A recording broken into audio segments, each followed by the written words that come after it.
শোনার পরে যদি আপনাদের পছন্দ না হয় তা হয়ে করতে পারেন না, কিচ্ছু বলবেন আপনারা, একটা কথা বলবেন আপনারা, দয়া করে বলবেন।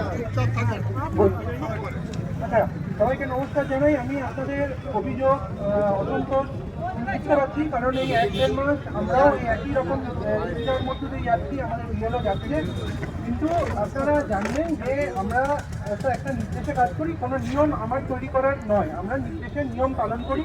কিন্তু তার মানে তো এই নয় যে কোনো যুক্তিগ্রাহ্য কারণ ছাড়া যারা এখানে আসেন এই গড়ি বা ইলাম বাজারে, তারা এখানকারই ভূমিপুত্র, তাদের নাম আমরা বাদ দেবো কি করে? এইভাবে তো বাদ দেওয়া যায় না। কিন্তু প্রথমেই মনে রাখতে হবে যে লজিক্যাল ডিসক্রিপেন্সি বলে যে বিষয়টা বাজারে ঘুরছে, এরা জানেন যে এরা কিন্তু প্রত্যেকেই ম্যাপ হয়েছে, আমাদের ম্যাপিং হয়নি। আমাদের ব্লকে এই সংখ্যাটা খুবই কম ছিল, 2000 সামথিং। তাদের হিয়ারিং হয়ে গেছে, তাদের সিংহভাগই নাম আবার উঠে যাবে। লজিক্যাল ডিসক্রিপেন্সি মানে কিন্তু নাম বাদ দেওয়া নয়। এই কাজটা প্রতি বছর আমরা যারা ইলেকশনের সঙ্গে যুক্ত, যখন নাম তোলা হয় প্রতি বছর শেষের দিকে নভেম্বর ডিসেম্বর মাসে, এইটা কিন্তু প্রতি বছরই করা হয়।